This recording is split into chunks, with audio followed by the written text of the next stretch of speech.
while I was in college, I was obsessed with the idea of being an entrepreneur. And the summer between my junior and senior years of college, I got the opportunity to do an internship at a venture capital firm called Insight Venture Partners.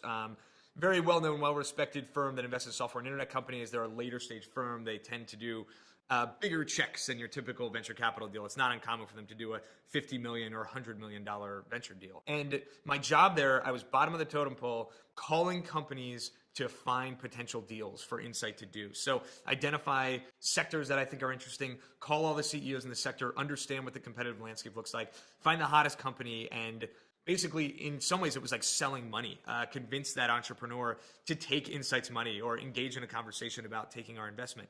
And that taught me so much. It was one of those, you don't know what you don't know until you realize it situations. And spending those couple of months at Insight really made me realize the difference between a truly successful, scaled, world-class business and making a couple $1,000 selling poker software in my dorm room. Like the gap between those things was so much larger than I realized. The skills gap, the experience gap, the vocabulary gap, the network gap. And I realized that I was leaving a lot on the table by leaving Insight. And when I graduated from college, the poker thing had started to dry up a little bit. I didn't have the idea, the team, the next steps, but I knew that I could continue making really strong professional development by going back to Insight and learning more.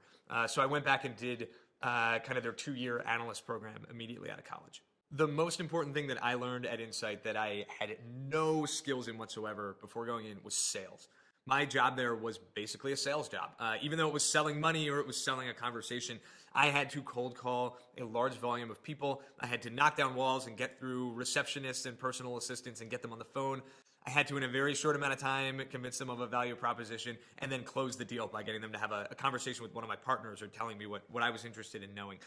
That's really, really hard. And for me, as a socially awkward computer science major sitting in my room writing poker software college student, I had never really been exposed to a universe where that skill was an asset that would actually drive my objectives forward.